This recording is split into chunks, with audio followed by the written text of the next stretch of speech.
สบายดีเด้อทุกคนสบายดีตอนแรงจากเมืองโรมประเทศอิตาลีทุกคนตอนนี้กบอยู่ฟอรัมโรมันทุกคนนี่ข้างหน้าเนาะเขาบ่ได้ซื้อปีเข้าแต่คันซื้อปีเข้ามันก็จะลงไปลุ่มพุ่นล่ะอันนี้เขาเบิ่งข้างนอกเอาเพราะว่ามันสำหรับกบมันบ่ได้น่าสนใจปานนั้นก็เลยว่าบ่เข้าเวลาเฮาน้อยแน่ทุกคนมาเสียงเพลงดังเนาะเสียงเพลงดังแต่ทุกคนก็เป็นตึกเก่าแหละเนาะตั้งแต่ยุคพูน700 ปีก่อนคริสตศักราช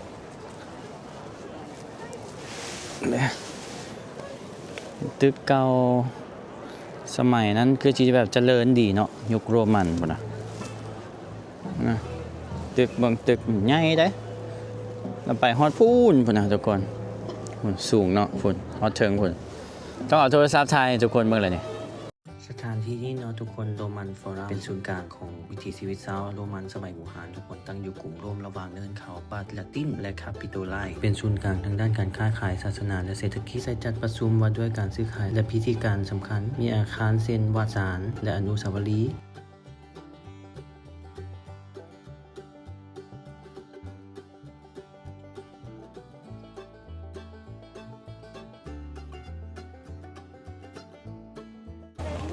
เห็นกลุ่มทัวร์จังซี่นี่เห็นอาม่าพวกกันแม่ๆและกบคือเห็นตัวเองนะโอ้กูเฒ่าจังซี่กูอันนี้เป็นความคิดกบเลยทุกคนห้ามอันนั้นน่ะบ่อยากมาแหละสำหรับเฮาแต่เพราะว่าเฮาอยากไปตอนที่เฮายังอายุส่ำนี้น่ะยังแบบยังวัยรุ่นอยู่น่ะถ่ายรูปมันจึงงามเนาะแต่ก็ว่าแหละโอกาสเนาะแต่ละคนโซซีแบบเฮ็ดเวียกหาเงินให้ได้หลายๆไปเที่ยววันเดียวกันจะฟีลประมาณนี้ทุกคนแต่กบพัดบ่อยากเป็นจังซั่นเนาะกบพัดอยากมาเที่ยวบ่มีเงินก็ยามันซะขอแต่ว่ามาเที่ยวก่อนอยากเห็นหน้าตัวเองยังหนุ่มอยู่หั่นน่ะประมาณนั้นน่ะเฮาก็เลยมาใช้ชีวิตกล้าออกมาใช้ชีวิตอนาคตจึงว่ากันซะอยู่กับปัจจุบันก่อนเพราะว่าก่อนกบสิตัดสินใจมาเที่ยวเนาะหลายคนอาจจะยังบ่ฮู้เนาะอาจจะติดตามกบใหม่ก็คือกบไปเที่ยวภาคใต้ของเราทุกคนจังหวัดซักเนาะปากซองแล้วมีผู้เฒ่าคนไทยนี่แหละเราจะบอกว่าโอ้อีสาพวกหนูจังเลยแล้วว่าประมาณแบบว่าอิจฉาพวกเจ้าเด้พวกเจ้านี่มีโอกาสได้มาเที่ยวแต่หนุ่มน้อยสินะตอนค่อยอายุซ้ำพวกเจ้านี่ค่อยมัวแต่หาเงินสร้างอนาคตนู่นนี่นั่นแล้วก็โซมีโอกาสมาเที่ยวก็เท่าแล้วเที่ยวหยังก็ยากแล้ว60ปลายปีแล้วเราก็เลยได้ยินคำนี้ปุ๊บสรุปใจความง่ายๆก็คือเราเสียดายนะทุกคนเราเสียดายที่ว่าตอนที่ยังหนุ่มก็มีเงินบ่หลายก็มีเวลาแน่สิเลยเราบ่ไปนะเฮาก็เลยว่าโอเคเฮาบ่ซ่าแล้วไปใช้ชีวิตเลยสินะอันนี้ก็เป็นแลกเปลี่ยนเนาะกันเล่าประสบการณ์ให้ทุกคนฟังซะนี่บางคนเบิ่งคลิปกบนี่ก็บ่เคยเที่ยวจักเทื่อเด้แต่ก็บ่เป็นหยังทุกคนเดี๋ยวกบพาเที่ยวเนาะมาเปิดโลกนำกันนี่กบก็ได้เบิ่งแต่ YouTube คือทุกคนนั่นแหละมื้อนี้ก็มาเห็นกับตาโคลอสเซียมก็อยู่พุ่นเนาะเด้ไกลๆพุ่นนี่โคลอสเซียมแล้วเฮาก็มาต่อโคลอสเซียมเนาะเฮาก็มาต่ออยู่นี่มันเป็นเมืองเก่าบ่ถ้าซื้อปีก็ได้เป็นจังซี่เข้าไปก็เห็นแต่ตึกเป็นจังซี่ซื่อๆน่ะทุกคนก็แล้วแต่เงื่อนไขเนาะผู้ใดสะดวกต้องงามเด้อโอ้โรมันนะ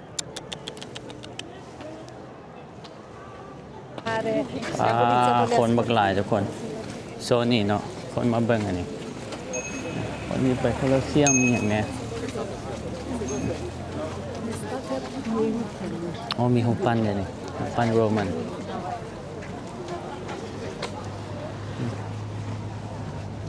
รูปปั้นเองสิ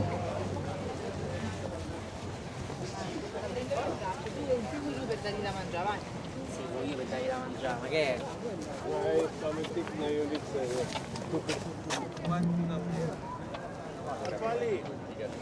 อันนี้ยังอยู่เลยทุกคน3 อันงามเลยเบิ่งรายละเอียดนะโคตรคักเลยงามขนาด Просто стой, я там с той стороны сфоткаю, а ты вот тут пропускай. เมื่อกี้นี่เขาอยู่โฟรัมโรมันนะทุกคนอยู่คนย่างข้ามทางมาฝั่งนี้หน่อยเดียวเด้เจออันนี้อีกอันนี้ทราจานโฟรัมนะทุกคนอันนี้ก็เป็นว่าง่ายๆก็เป็นศาลทุกคนและกิจกรรมสาธารณะมีสิ่งสำคัญเช่นตลาดห้องสมุดและเสาทราจาน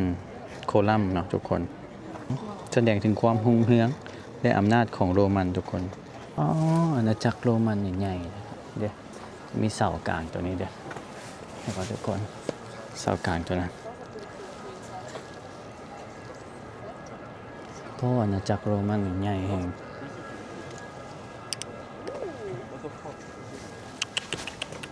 ลึกเนาะ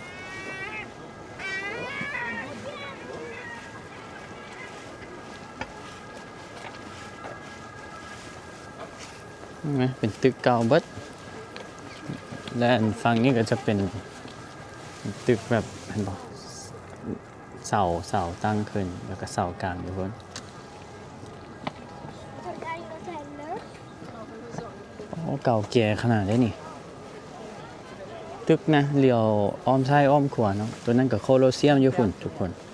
โคโลเซียมอยู่ห่างอาณาจักรโรมันสมัยก่อนรุ่งเรืองอีหลีเดี๋ยวบอกทุกคนมีรูปเด้สมัยก่อนแลกเปลี่ยนซื้อขายเป็นตลาดอย่างประมาณนี้ฟิลนี่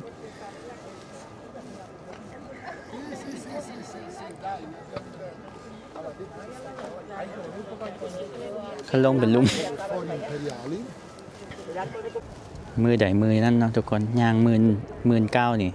ที่ว่าเป็นเรื่องธรรมดาเลยมาเที่ยวเตือนแหละ10,000 สเต็ป โอ้งามเนาะโอ้ยุคเก่านี่เขาเจ้ามักเฮ็ดปงเยี่ยมให้ล้มเข้าจังซี่ทุกคนเห็นบ่สังเกตไว้แล้วก็จะมักแบบเป็นโค้งๆเนาะยุคโรมันโอ้คันเดี๋ยวมีเสาจังซี่เด้สูงได้ทุกคนเสาเนาะเก่งเว้ยยุคโรมันฝั่งนี้ก็งามคือกันโอ้ยหนาวลมพัดพอตึกเดี๋ยวนี่เป็นจังซี่เนาะโอ้หงเหืองอีหลีคนเห็นบ่จะโค้งตัวนี้ก็ตึกคนเด้ตึกสูงๆอ่ะเด้สูงๆนี่ตัวนี้เนี่ยเป็นจังซี่เนาะหงเหืองขนาดโรมันอันนี้แม่นทราจานมาร์เก็ตตลาดของซาวอันนี้ทราจานป้อแล้วทุกอย่างใกล้ๆกันเลยเนาะ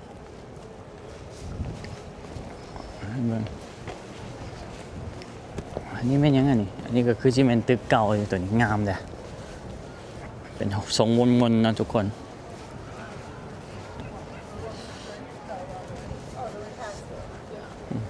งามตึกแต่ละตึกนะ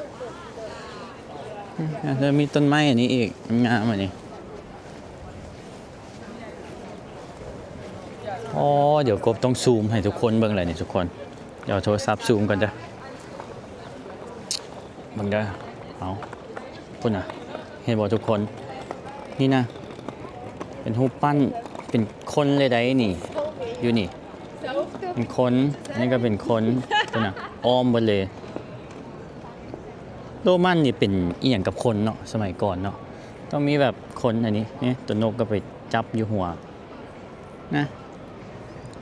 แล้วนี่ก็เป็นคนคือกันตัวยอดอันนี้เนาะเนี่ยเป็นเสากลางเลยยอดนี่เป็นคนอยู่เทิงจับมงกุฎน่าจะเป็นคิงเป็นกษัตริย์อีหยังจักอย่างอันนี้เขาเจ้าบูรณะใหม่ทุกคนโอ้โหคักเด้องามทุกคนต้องมาเบิ่งกับตาเด้อทุกคนอลังการนี่ดิอยู่โรม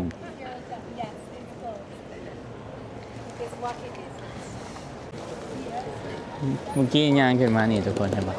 มีคันไดขึ้นไปถึงอันนี้กันมีห้อมันนี้โอ้งามงามงามอิตาลีนี่ยอมหับอิหลีเรื่องออกแบบเรื่องอย่างนะงามอิหลีทุกคนเดี๋ยวจะกบที่ซูมเข้าไปเบิ่งอันนี้ให้ทุกคนเบิ่งจ้ะ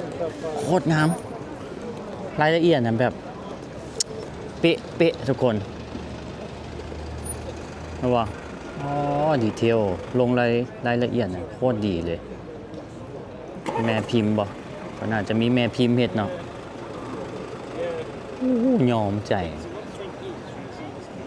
และเหลี่ยมแต่ละเหลี่ยมนี่นะจังซี่นะโอ้ย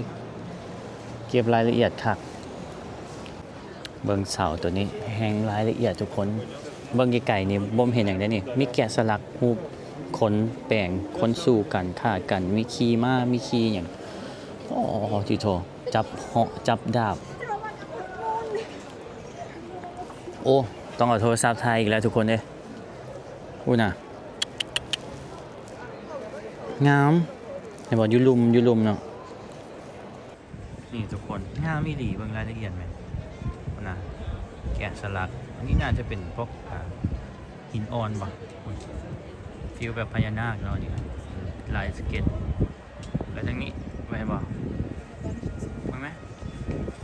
คนมีงัวมีควายจับดาบปีนต้นไม้นี่แปลงนั่นแปลงนี่นี่สู้รบกันมีหอกเนาะมีเกาะสู้ฟันกันอ๋อที่โถโหดกันเลียวไปเห็นเพิ่งคนย่างมาอีกก็เห็นอันนี้ทุกคนอ๋องามมีทุ่งอิตาลีอยู่คนจะเข้าไปทางใดเนาะน่าจะไปนี่เลี้ยวขวาไปเลยบ่งามอันนี้กะโอ้ยุคโรมันนี่แบบเจริญเนาะหุ่งเฮืองสมัยก่อนนะทุกคนแล้วก็ไปเบิ่งข้อมูลมานะยุคโรมันนี่จบลงเพราะว่าการเมืองอ่อนแอเนาะทุกคนและจักรพรรดิเปลี่ยนตลอดแล้วมันเฮ็ดให้มีความวุ่นวายในตอนนั้นเศรษฐกิจตกต่ำเงินเฟ้อการค้าลดลงและหลังจากนั้นเนาะทุกคนก็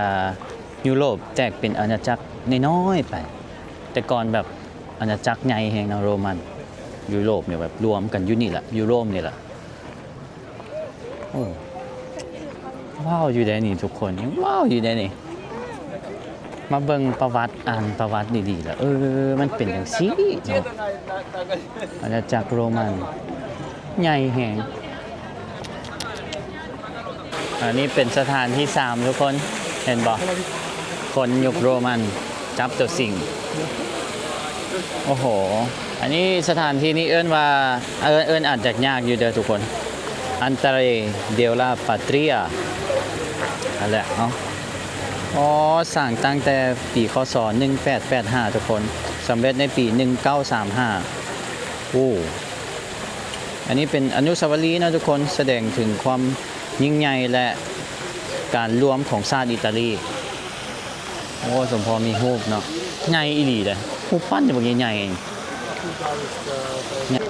สถานที่ท่องเที่ยวเนี่ยนะอยู่ใกล้ๆกันเลยทุกคนย่างมา 2-3 นาที 5 นาที 10 นาทีแบบใกล้ๆกันเลยเมื่อกี้นี่กบอยู่หันเด้อยู่หลังเลย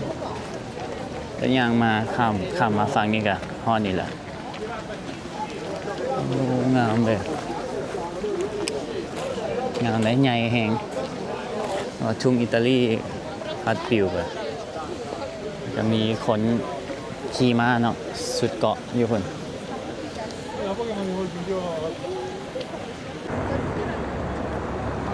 ใหญ่เนาะ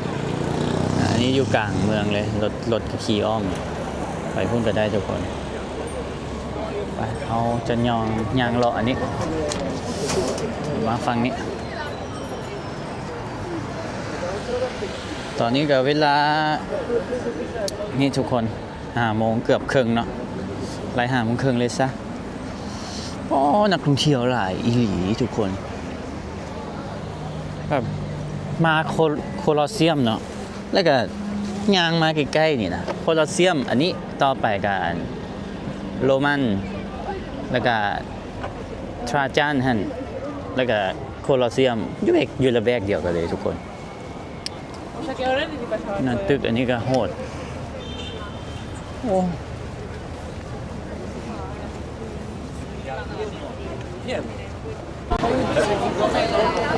คนบักหลายอันนี้กบจะไปสถานที่ต่อไปนะทุกคน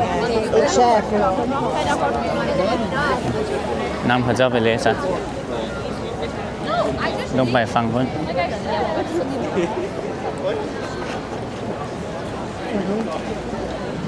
คนมาเที่ยวหลายอีหลีงามเนาะตึกกับเจ้างาม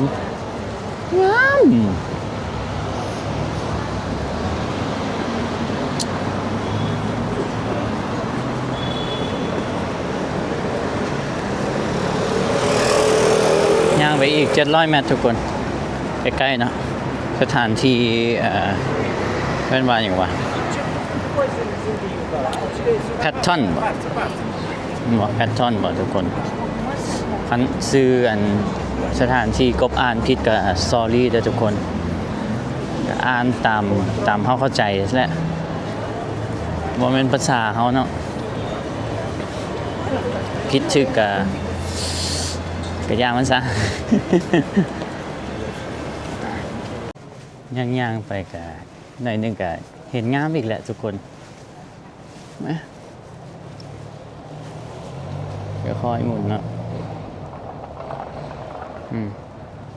เดี๋ยว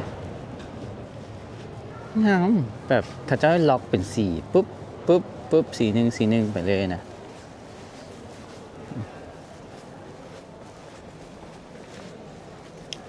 โอ้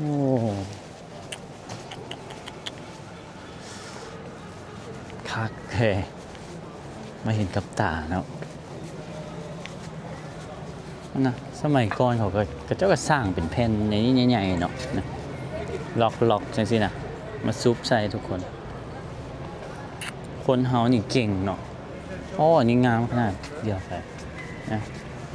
เป็นซอยไปนะทุกคนจะเป็นล็อกไป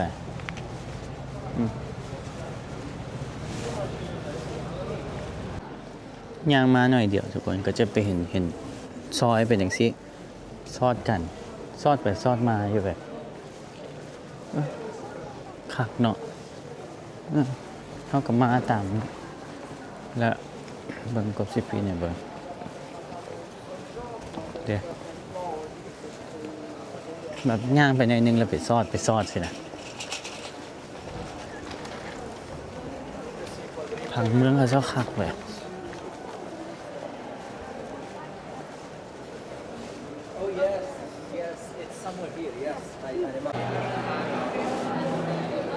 นี่เป็นโบสถ์ทุกคนอยู่ไหนเนาะ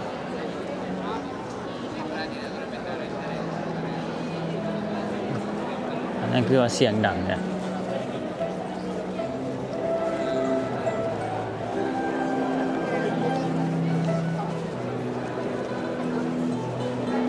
คนกับมาเที่ยวหลายมาทัศนาหลายทุกคน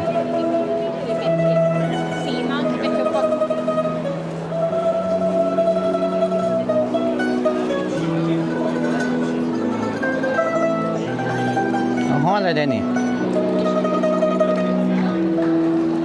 ฮอดเลยทุกคนแพททอนบอลแพนทอนเนาะอาจจะเป็นแพนทอนนี่จะเป็นวงมนเนาะโอ้ใหญ่เลยใหญ่ขนาดนี้นี่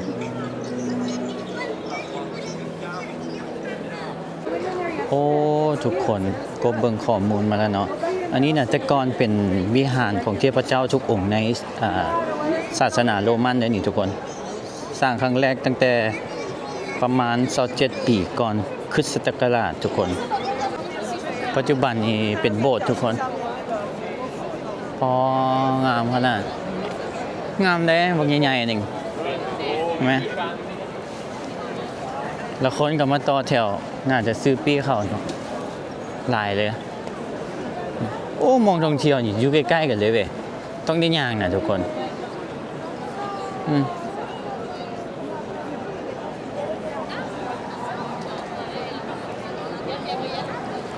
นี่ให้บอกสิไอ้เนาะว่าอะไรแบบเอ้าให้บอกทั้งเทิง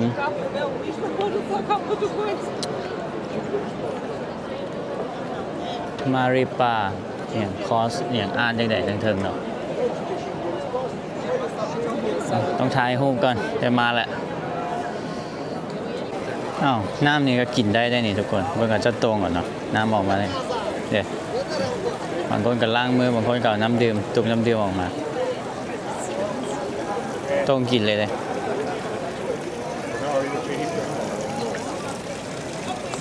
ี่บ่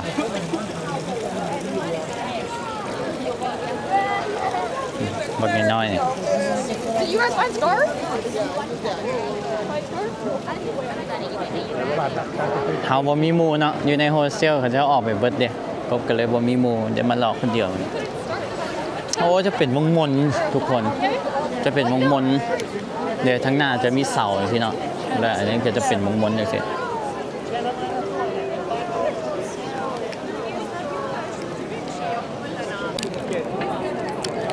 กินช็อกโกแลตทุกคนที่ว่าเกี่ยมมาเนาะ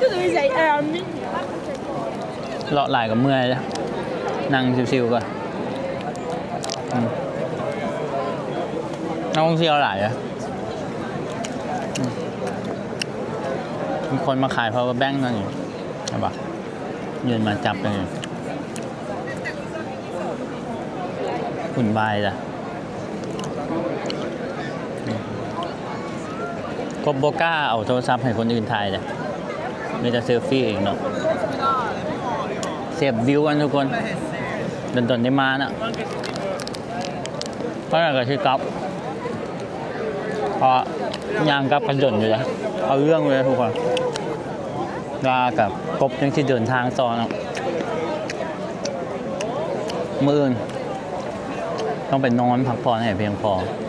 ตอนนี้ไอมันเริ่มดีขึ้นใช่ปะกินบานไปก็ยังบ่แห้งพอทุกคนพอเริ่มดีละเอาทุกคนเจอกันคลิปหน้าเลยทุกคนวันนี้ก็พาทุกคนเลาะขายบอลเนาะสถานที่ท่องเที่ยวโอ้ยวันนี้สิกลับก่อนทุกคนกลับอีกประมาณอย่าง42 นาทีอยู่นะ3 กิโลทุกคนเอาเรื่องอยู่นะบ๊ายบายทุกคนเจอกันคลิปหน้าเลยทุกคนบ๊ายบายอย่าลืมนะทุกคนใครอยากเป็นโมสามารถเป็นโมได้เนาะปิ๊งแล้วก็เซลขอบใจทุกคนที่เบิ่งจนจบนะทุกคนกดไลค์กดแชร์กดคอมเมนต์กบแน่บ๊ายบาย